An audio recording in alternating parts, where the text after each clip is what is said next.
All right, so today, what are we going to talk about? We're going to talk about one of the Goliath events over the last 15 years in nonprofit fundraising. Talk about donor-advised funds.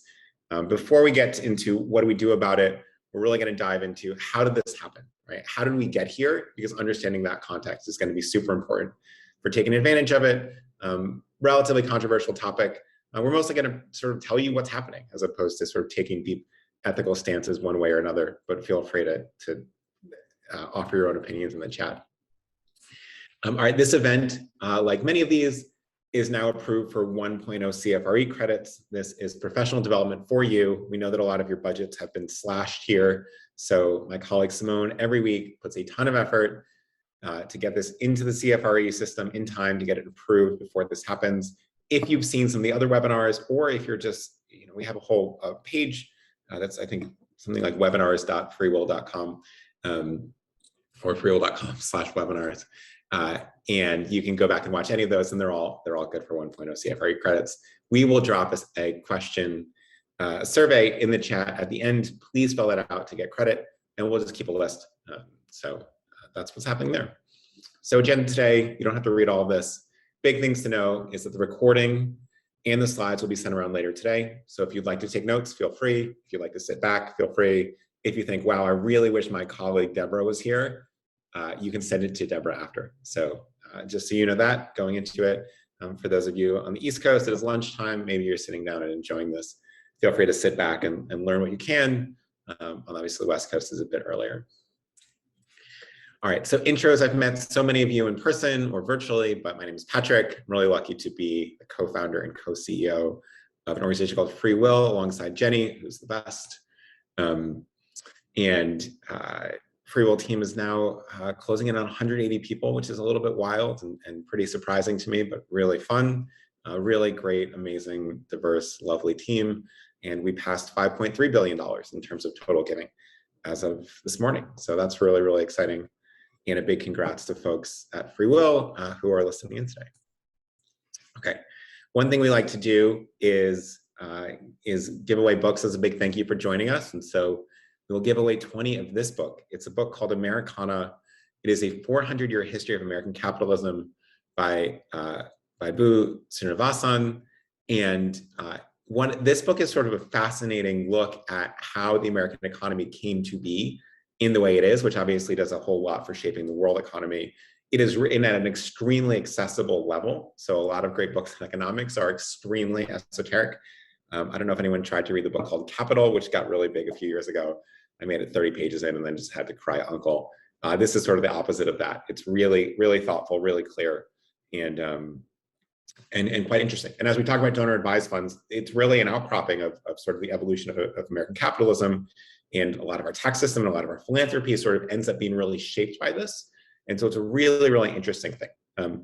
If you're interested in potentially getting one of these copies, it is a selection, as we can't send it to everybody. Make a note in the survey, please include your address so we can actually send it to you, and we'll go from there. All right, so we asked you how your week is going, and a couple interesting notes here. A little bit of actually decrease in happiness and a decrease in anxiety at the same time, which was interesting. Slight uptick in loneliness, which we're always sort of watching out for, although it's still very low compared to most of last year, which is important, and just something to keep an eye on. We also, we asked you how confident you are about hitting your goals this year, and you actually see a bit of a decline over the past month. And so we're actually at the lowest point we have been since November. This is really interesting to see. It's the lowest point in 2022. We'd be curious to know what's diving into that. This is a compressed scale, right? So you're looking at 3.5 to 4.1, and we tend to be around the same area, but just noting that there's a little bit of a sort of decreased optimism around hitting goals. And so hopefully some of the strategies you see here can help you. All right, so we're going to talk about donor advised funds, and we'll do a really sort of 101 high level on what they are. And then we'll dive into sort of the trends shaping how they came to be, what it means in 2022, and where to go from here. All right, so first things first, and many of you will know this, but just so we're all on exactly the same page. A donor advised fund is that donors put money into an investment fund with a sponsoring organization, and then they recommend grants out to a charity, a 501c3, at a later point, right? So that's what it is. The donors get an immediate tax benefit, which is a big part of the appeal here, even if the money doesn't go to charity for years. And while donors technically recommend grants, right, they can't legally dictate where it goes. Sponsoring organizations extremely rarely go against the donor's wishes. So legally, it's all directed, it's sort of recommended. Practically, it's almost always saying, go here. Money is usually invested in this account, mostly in mutual funds, so the money grows over time. Sponsoring organizations generally make money on management fees of the fund, possibly twice, right? What does it mean? Why possibly twice? Well, if you're the Vanguard fund, if you're the Fidelity fund, if you're the Charles Schwab fund, you get a management fee every year out of the donor advised fund. And then the funds are often invested in, say, the Fidelity Market Index or the Fidelity High Growth Tech Fund or whatever it may be. And they're also getting fund fees on the mutual funds there, right? So that's how donor advised funds make money and survive. What can donors give to a donor advised fund? Well, donors can contribute cash, publicly traded securities, stocks. Crypto is actually going to donor advised funds in a really big way for the first time. Mutual funds, index funds, all different types of ETFs, non-publicly traded assets, things like real estate, other avenues is there.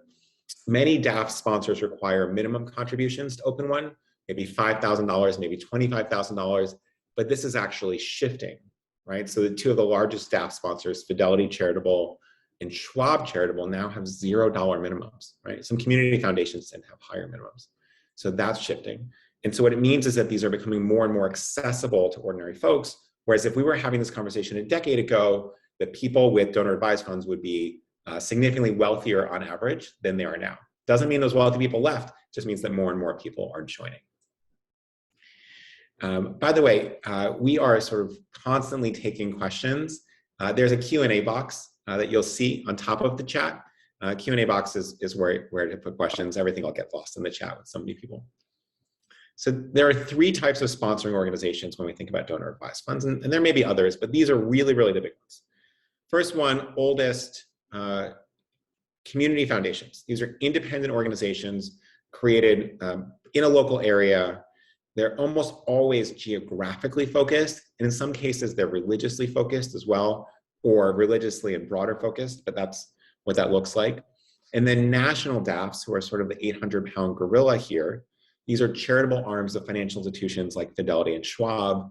And then thirdly, there are single issue organization DAFs, institutions that create donor advised fund programs to mobilize members around a certain identity, faith, or cause. They're often associated with a particular nonprofit. Universities tend to have the sort of major large endowment universities are the ones that tend to run their own donor advised funds to the biggest degree. And there's a lot of mixed success there. These are the smallest and fewest, and we mostly won't focus on this third part right now. They're actually falling out of favor a little bit. When we ask you all, is increasing donor advised fund gifts a priority for your organization? What you see here is a quarter of people say it's a very high priority. And then another third say it's a somewhat high priority. Very few people say it's a low priority. And so what you can see is the whole industry is moving in a direction of really trying to get better at donor advised fund gifts. When we ask you though, what is the challenge? Couple of huge things here, right? So 3/4 say, I don't know who has a donor advised fund. 65% says, I don't know how to market donor advised fund giving. 37% say, I need help figuring out the identities of donors who sent me DAF gifts, excuse me. And then 10% say, I wish they would arrive faster. It takes too long for a grant to request. So a couple big things here: don't know who has one, don't know how to ask for it. And then sometimes these gifts come in and they come in anonymously, and that's a huge problem as well. So we'll talk about that a bit.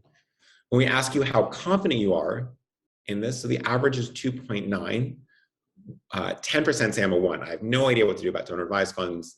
41% say I'm a 3. That's the most common. And only 8% say I'm a 5. Right? So there's a really big gap here in terms of learning, but a lot of folks feel like I'm kind of in the middle. And so our goal here will be push you up a little bit. All right, so let's talk about where donor advised funds came from and how we ended up in this situation. When we ask people, do you expect to have more gifts from donor advised funds in 2022 and 2021? This giant red part says yes. this tiny, tiny yellow part says blue, and then everyone else says, I don't know, right? So you look at the actuals, sort of 9 people say, yes, I expect to receive more gifts for every 1 person who says no. So a couple of things to note here. Money going into donor advised funds, right? Going into funds is growing extremely quickly. We don't have finalized numbers for 2021 yet, so we're going to deal with some extrapolations here.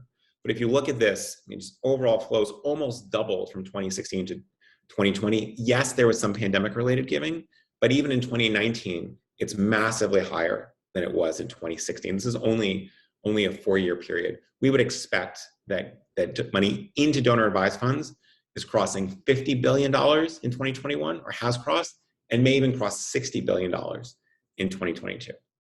Right, so 20% growth year over year is just astronomical. Obviously, compound growth is one of the most powerful forces in the universe, according to Einstein. We're seeing that same level of growth in terms of who's opening DAFs. So not only is there more money going into DAFs, more people are opening them. There's more than 1 million DAF accounts in the United States in 2020. And 56% of sponsors are seeing an increase in new accounts. Right? So 1 million folks in 2020, very few of these are closing. So it's compounding on each other. And what we're probably going to guess is, okay, by the end of 2022, we have about 1.2 million accounts in the country, right? So for the most part, some of the most generous folks, the 1.2 most generous folks all have these donor advised funds, and that's really remarkable. Now, good news is that money coming out of DAFs, right? So we talked about how much money is going into DAFs. Money coming out of DAFs is going up. There was a huge increase in 2020, one of the highest rates ever. That obviously was partially due to pandemic giving, but you can see this rapid shift, right? Even 2016 to 2019 is almost doubling, right? In just 3 years. I mean, this is astounding rates of growth. Those of you who will know sort of overall giving in the US is, somewhere in the 400 billion range. And so 34 billion is a really big component there. And as we think about 2021, 2022, we might be nearing $45–50 billion coming out of donor advised funds, which is just astounding as a portion of this.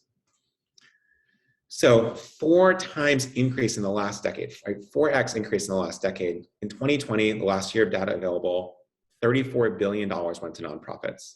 A lot of this was COVID related, but the payout rate, meaning how much of DAFs is going out every year, is consistently high and well above the mandated minimums of 5%. Single issue sponsors have the highest payout rates, meaning these are the single issues, the Notre Dames of the world who have their own donor advised funds. Community foundations have the lowest. And so that's really interesting. The other thing that's happening is money inside DAFs, right? So we talked about money coming in, talked about money going out. Well, what happens in the middle here? Well, this is enormous, right? So in 2020, there's more than $160 billion in donor advised funds, $160 billion sitting there. Nearly 10% increase from 2019, even as we gave out more than ever, right? So this is just sort of a unfathomable pot of money, $160 billion, equivalent to more than 1/3 of all annual giving in the US. More than 10% of all charitable giving in 2020 went to donor advised funds. And so, you're seeing this rise overall. And not only is it growing, but as a percentage of total giving, more and more of this is happening. So let's dive in a bit more. Remember, I told you there are 3 types of donor advised funds. There's community foundations, right? This is the St. Louis Community Foundation, mostly grant making in the community. The national DAFs, this is the Vanguard Fund, and then single issue DAFs. I think the Nature Conservancy might have one, Harvard has one, things like that. National DAFs are growing and granting the fastest. So community foundations, 9.5% growth in assets, 33% increase in grants. Actually, money going into community foundations is shrinking. So that growth happens from investment growth and not increased input. National DAFs, $100 billion in assets, 12% growth. And historically, these have been growing even faster, 23% increase in grants. And then single issue DAFs, right, from 2019 to 2020, $14 billion, a decrease. So you're seeing less and less of this giving. So let's really circle in that second area, right? It's really interesting to understand, okay, yes, donor advised funds are growing, but there's a difference between community foundations and national DAFs. There's a difference between national DAFs and single issues. So we really have to understand, why is that growing? What are they doing right? What is the appeal to donors, and how does that sort of differ based on the different donor advised funds? All right, so let's dive in here. Why are they growing so much? And feel free to put your own thoughts in the chat as well. So first one, this is relatively small, but tax policy is shifting. So in 2018, the standard minimum deduction increased, making it more beneficial for some donors to give a large lump sum in 1 year and spread out their DAF grants over several years. Only about 10% of American taxpayers now itemize tax deductions. This was 3 times larger just a year earlier in 2017. This is why qualified charitable distributions, which are gifts out of IRAs, are also exploding. It's pre-tax money. And if you sat in on our last session on older donors, we talked about how rapidly these things are growing, right? I mean, qualified charitable distributions are off the charts, and it is becoming the #1 giving tool for older donors because it's all pre-tax money. But the same tax implication says, oh, maybe I'll give a bunch this year, take a deduction on it, and then actually just give out of my DAF for the next few years. This is a relatively minor behavior, though. The second biggest reason, and someone mentioned this in the chat, the assets are appreciating quickly, right? So this is what the S&P 500 looks like over the last 30-ish years. We just see incredible growth of investments as productivity increases, as innovation is reaping more profits for large companies. And so remember, this money in donor advised funds is invested the same way your 401k is invested, and that's growing pretty dramatically, right? And so you're seeing this. So there's two elements, there are a couple elements here. One is the money that wealthy people have that can go in to donor advised funds is growing pretty considerably. Once that money goes into donor advised funds, it's growing within the fund, right? And then third is a whole bunch of tax stuff that we'll talk about in a second of why it gets really appealing here. Now, the other big thing is that this is a Bitcoin price over time, and crypto giving is way up. And crypto giving is sort of driving a small but meaningful percentage of new money into donor advised funds for the same reason stock giving is so appealing. So let's talk about this. Right? The S&P 500 grew by 30% in 2021. It was one of the best years on history. Crypto's total market cap grew by 187%. So you have this massive amount of wealth available. What it meant is that Fidelity Charitable, right, one of the leading, probably the leading DAF in America, received $330 million in crypto last year through donor advised funds, 12 times more than in 2020, right? Which is just sort of jaw-dropping to see that shift in just 12 months. Overall, and this is really important, right? So if we remember one thing so far from our donor advised fund conversation, 2/3 of money going into Fidelity Charitable is in non-cash assets. So the growth of donor advised funds is really the story of the growth of non-cash giving charitably, sometimes directly to nonprofits, but oftentimes through donor advised funds. Donors are increasingly looking to give non-cash gifts like stock and crypto. Why is that? Well, the increase in these values is making them so much more valuable. And what we're seeing is across the board, donors and financial advisors are getting smarter about the tax benefits of giving stock and giving crypto, right? Just as a reminder before we get off this topic, because I know that we've talked about this in the past, but it's worth a reminder. If I am giving highly appreciated crypto, if I'm giving highly appreciated stock, what happens, and I'm especially in a place like New York or California, well, first of all, I'm avoiding federal capital gains taxes. That could be up to 23% of the gift.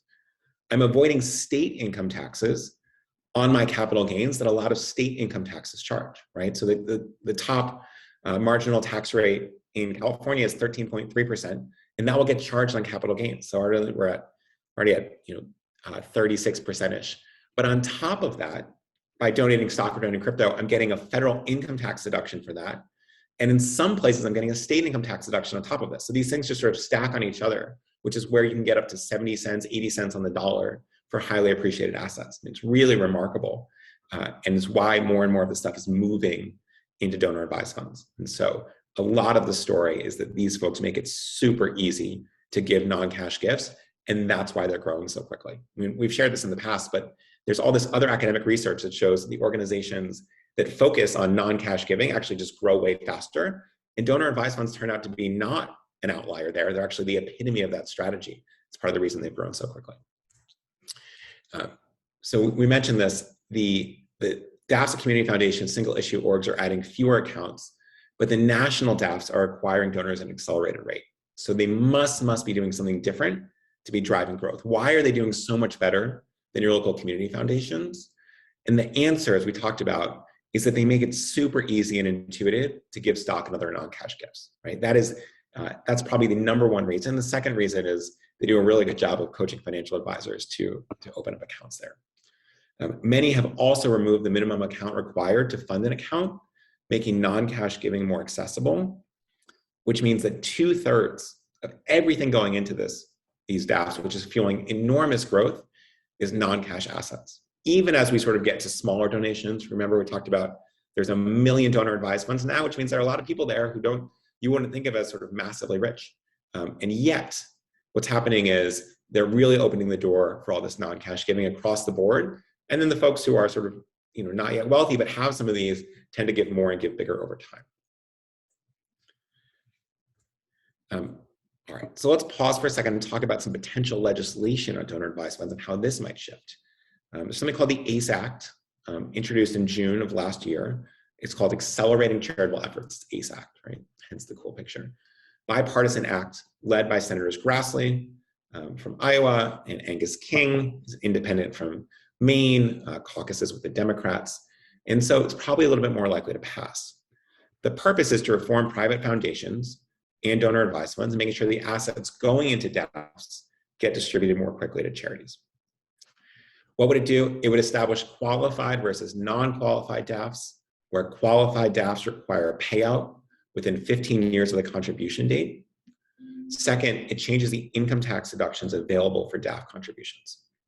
So for qualified DAFs, cash and publicly traded assets will still get an immediate deduction.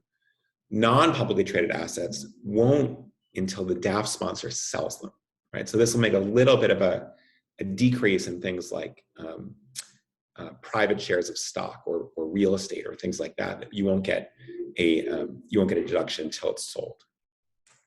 Now you have these non-qualified DAFs, and before we get into the rules for non-qualified DAFs, let's just go ahead and assume that from a strategy standpoint, all of the major DAFs, including the single issue ones and the community foundations, are going to fall into the qualified DAFs, right? This is a way to sort of enforce the legislation, but it's very unlikely that the Fidelities choose the non-qualified DAF. So we'll share a bit more, but from a sort of understanding the likely outcomes here, I wouldn't worry too much about this. It's more the enforcement mechanism that's going to push all the DAFs to fall into the qualified category.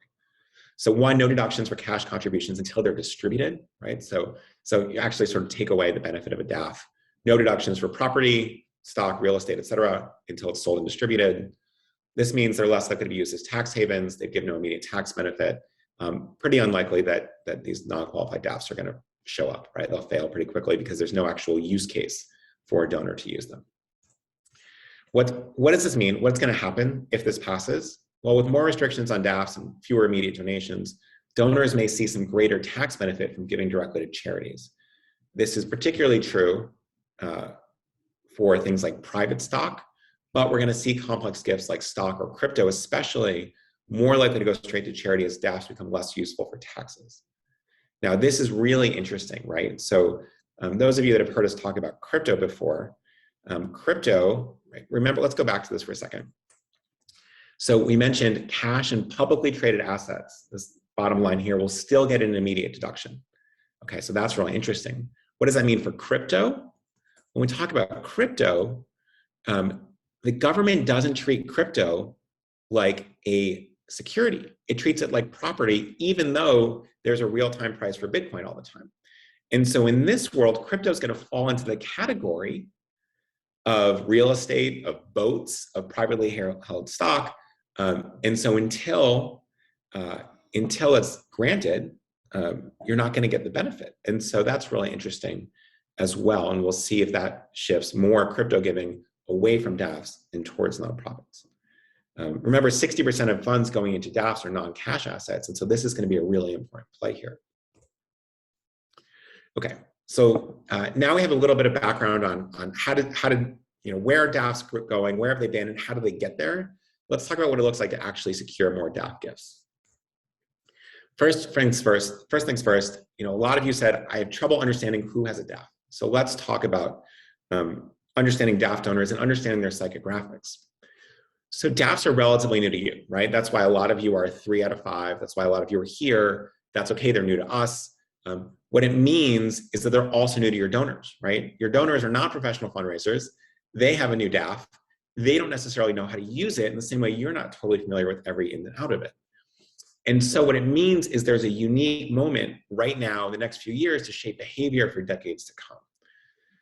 So let's just think about this, right? Our donors are not experts at donor advised funds in the same way that we're not.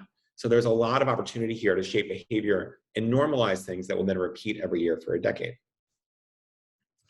The other thing to know is that donors opening DAFs are starting to be shifting younger. And so we're changing our mental model around who is a DAF. 79% of DAF owners are over 50, but 13% of DAFs were opened by millennials in 2019. Now, why is this?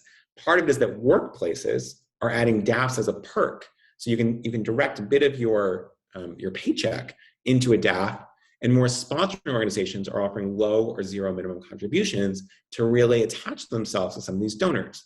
Now, why is that good? Well, it turns out that folks tend to make more money as they get older and as they're able to invest more. And so locking in some of these millennial donors now is really good for that donor advised fund, because when they're 60 and have a lot more wealth, they'll be putting more and more money in there. So that's one of the things that's happening. They're also relatively tech savvy. So remember, there's a 12 times increase in crypto going into DAFs last year, and almost all of the national DAFs go online to recommend grants, right? 94% of charitable donors at Fidelity recommend grants online. There was a 35% increase in 2020 on grants recommended via iPhone. This is part of our effort to get you to rethink the way your donors are thinking, right? So many people are sort of stuck in this older idea of how 60, 70, 80-year-olds are using the internet. Turns out these folks are increasingly wildly tech savvy. The other thing we want to note is, yes, DAF donors are increasingly diverse and younger. Your board members fit exactly the demographic, psychographic, and behavioral trends of DAF donors.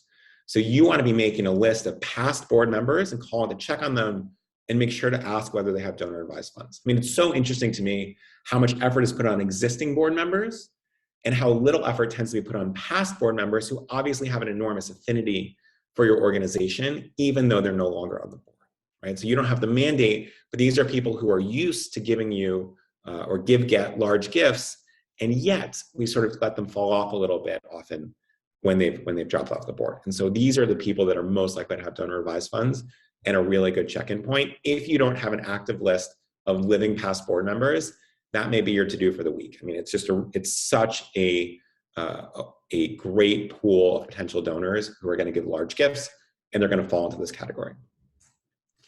Okay, step 2, they should be an option every time you send donations asked via marketing.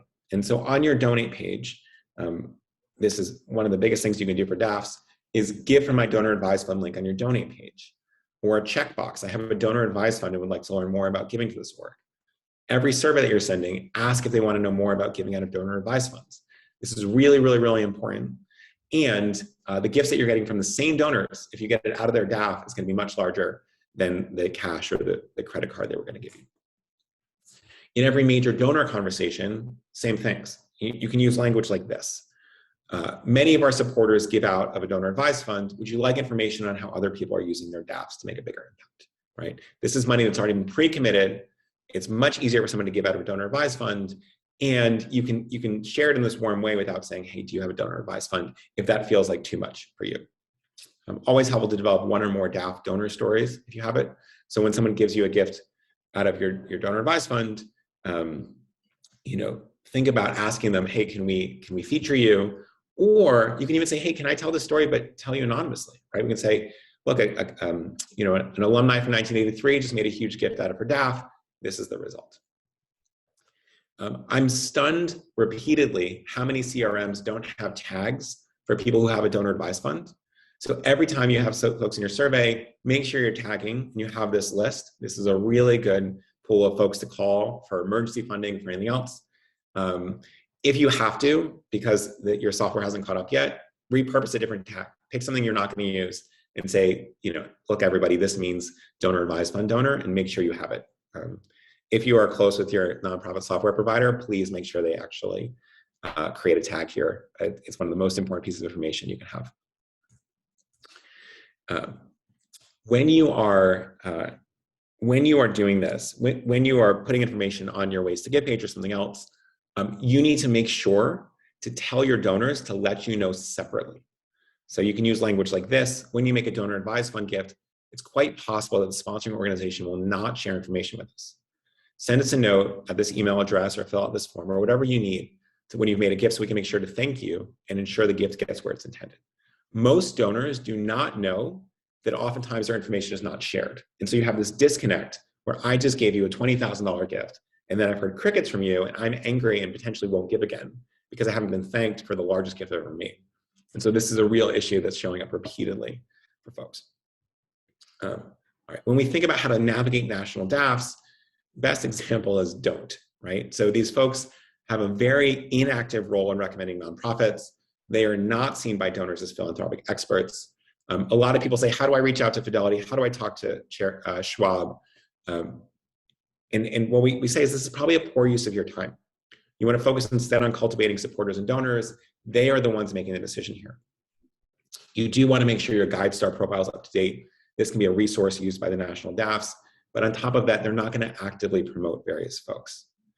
You do really want to understand the massive growth that accounts of these entities so you understand the process, you understand what's driving it, but we'll sort of shift here. On community foundations, these people play a much more active role in recommending nonprofits than Fidelity or Schwab, especially if you're a local charity. So if you're a local charity, these are the people that you want to have an active relationship with. Now, what a lot of times people do is they say, let me come tell you all about all the great things we do. And then they think, gifts are coming their way.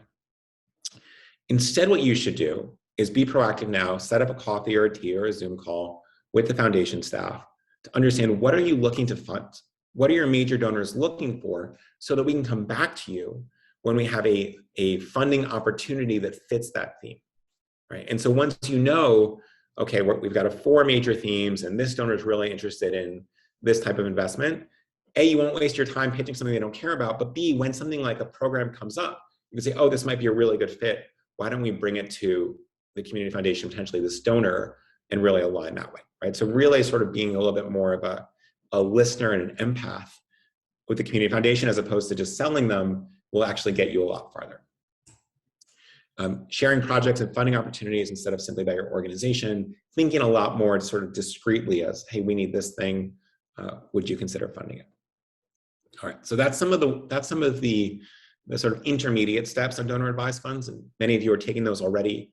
We'll talk about a couple of advanced strategies now to really help push you into that, feeling like a 4 or a 5 in terms of making the most out of these gifts.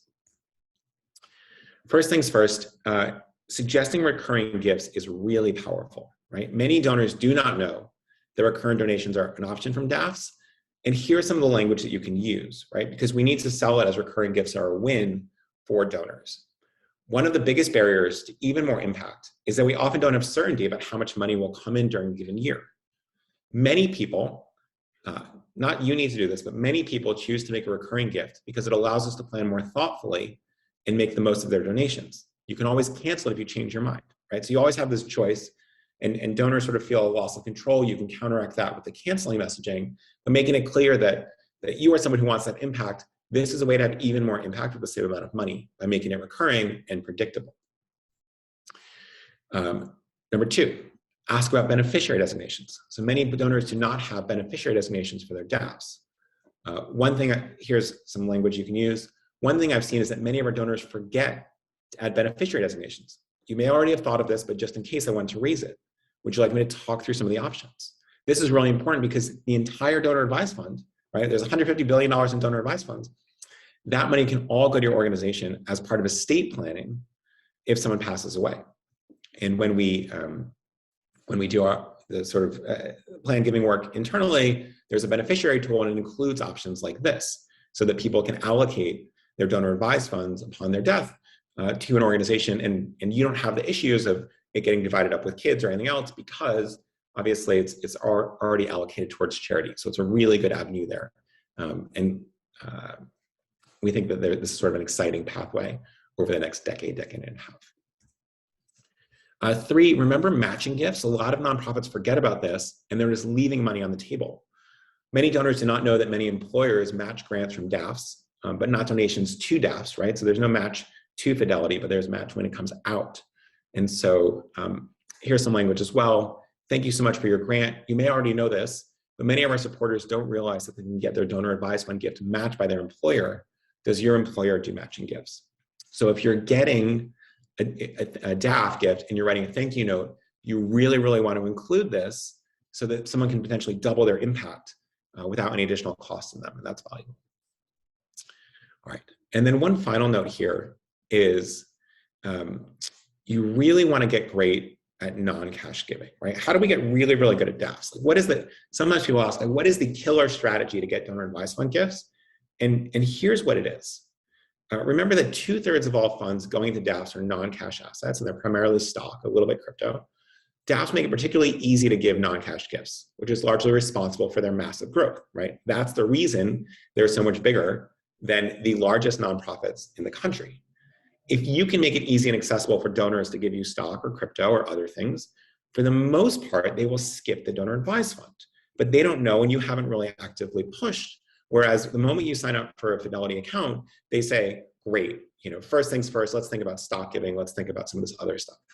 And so in order to get the giving magnitude that we're seeing in donor advised funds into your nonprofit straight away, it really behooves you to get really great at non-cash giving, right? And so, the Fidelities, the Vanguards, the Schwabs of the world have an ingrained advantage because they're financial institutions at its core. They understand assets, they understand mutual funds, they understand index funds, they understand individual stocks. But this is actually very accessible for someone like you all, and it's going to be a way to drive those folks. When you have DAF donors, you can start, when you have DAF donors, you can go back to them and say, if you ever need to give stock or crypto or something else directly to us, like here's the way to do it. And those folks obviously didn't hear about that from you in advance, and so it's a really big opportunity. In normal fundraising emails, right, just bake this into your everyday practice. Ask about things like giving stock or giving out of your IRA or giving crypto. As an example, just say, please consider donating today using credit cards, gifts of stock, or cryptocurrency, or your donor advised fund, right? We want to make sure we're normalizing these different ways to give because they're so much larger than anything else. And you want to make sure that in the same way we're putting links to give out of your DAF, giving stock, giving crypto, giving other things on your main donate page and not just your ways to give page will change it, right? The number one way to increase giving from the same person is not a tour of the hospital or inviting them back on campus or putting them on a junior board. It is changing the type of giving they make, right? That is the single most effective thing that we have seen over the last 20 years in increasing giving, both at an individual level and at an organization level, is changing the giving types. Here's an example, love the United Way. One of the things they do is you can see on their cash checkout page on this left side, they want to donate, you're prompted to give via stock transfer, via IRA, via crypto, or you can give cash. And these are all good options, right? People can still give cash. And then you click a checkbox that expands a little bit. And so this is really, really smart, right? It's not overwhelming. It's very clear, but it's on the main flow of the donate. So people think about this, and suddenly those gifts are going to be just so much larger. By the way, here's another good reason. If you're hosting events or giving away things of value with donations and auctions, something else, DAFs are not allowed by the IRS in their latest guidance to be used for what are called bifurcated payments, right? So it used to be the case, and back to the basketball example, I went to Georgetown. We at some point had a good basketball team. We don't have a good basketball team now, and the college would say, look, if you give us $500, we'll give you great seats in the next game, and the seats are worth $75, so that's not tax deductible, but the rest of it is. And for a while, people were using donor advised funds for things like that, and sort of not, or they're sort of paying $425 out of the donor advised fund and $75 in cash. That's actually not allowed anymore. And so what you can do, though, is use stock donations or other things like that are similar, and it's a great way to introduce folks. Stock giving can be used for the whole ticket, and donors save on capital gains, and then get a big but not full tax deduction because all of the stuff that's tax deductible, they can still claim. And so that's pretty cool. All right, so that's a whole lot of donor advised funds. A couple of resources for you. First one is this gift, right? If you want to understand how the world works a little better, if you want to understand how money works and how we got here, great book. And so we'll give it to 20 folks as a gift. My colleague Simone is going to drop thanks, Simone. So there's a link right now, the bottom link you can see in the chat is the survey. If you get a minute, please fill that out.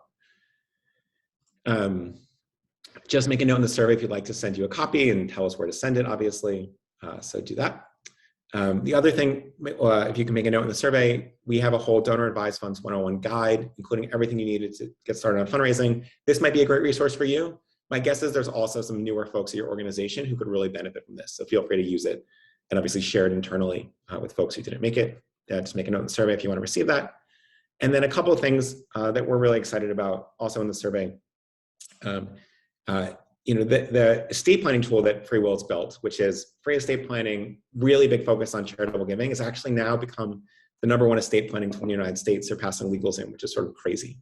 And so if you're interested in either custom versions of this tool that people send out to their own supporters, and that's been wildly effective, or what we call feature ships. And we haven't talked about these much, but got a lot of questions recently about them, and so wanted to chat about this very briefly. What it means is that every time someone comes to do their estate planning at a national level or in your neighborhood or in your county or in your state, you can actually be featured with hundreds of thousands of people making their estate plans this way every year. And actually $6 million in bequests happens every day on this platform, which is crazy. It's actually, it's honestly like the most effective fundraising tool on the planet right now. And so if you're interested in thinking about what it's like, either have a custom tool or be featured in that way, just make a note in the chat and someone can a note in the survey. Someone can reach out to you. Same thing, there's some great tools around stock giving, which have been really, really effective for a lot of folks to smooth this out. Built a best-in-class crypto tool that accepts 165 different cryptocurrencies, which is way more than anything else with no annual cost. And so that's pretty cool. So a couple notes here. We are going to do a short demonstration of the crypto tool, or I'm going to do, on Thursday in 2 days at noon. So if you want to join that, feel free. Pretty easy. You can sit back and hang out. And then separately, my colleague Alyssa, who's amazing, is going to do a demonstration of some of the other tools on Thursday. You can also ask for a one-on-one walkthrough if that's helpful. Okay, so we're going to take a 60-second break.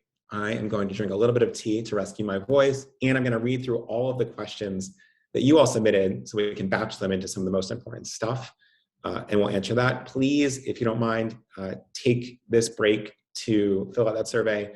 Almost everyone who comes does it, and it's super helpful to us. We read all the answers.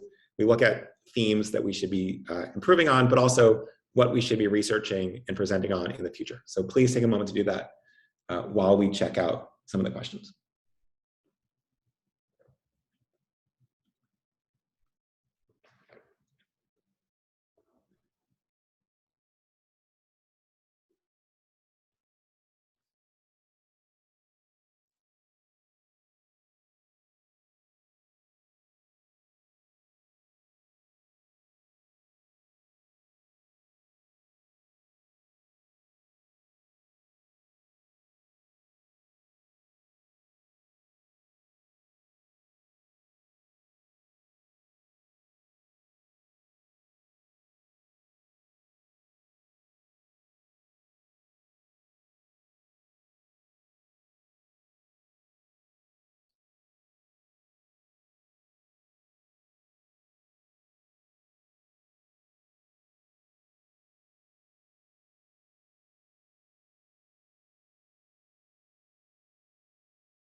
Really good questions here. Thank you so much. Let's get started with a couple of them. So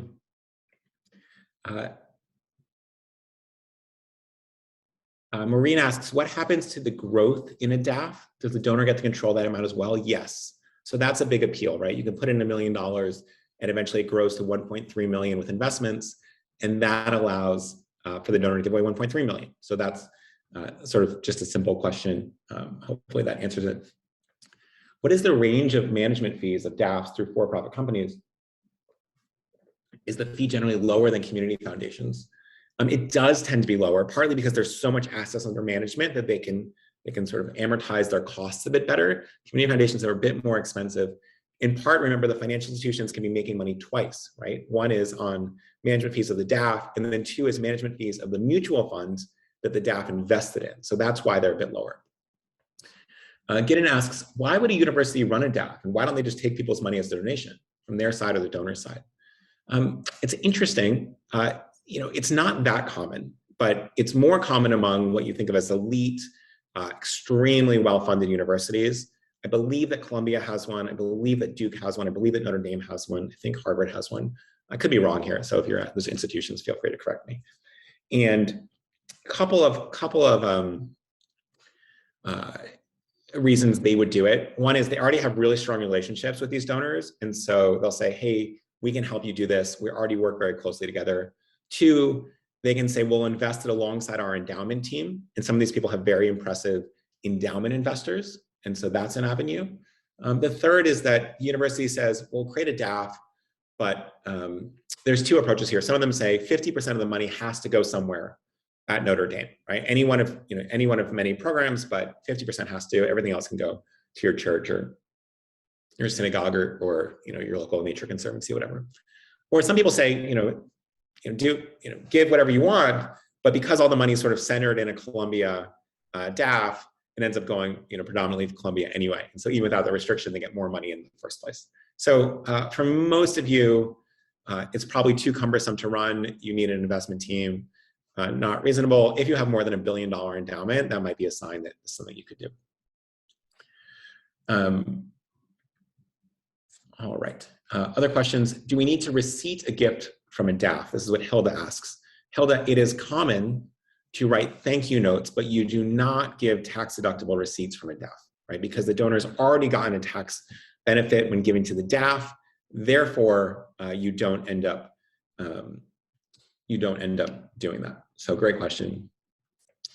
Margaret asks a really good question. How do we encourage donors to create endowments at our charitable organizations rather than create DAFs? What can we share? Many nonprofits have existing well-run endowments.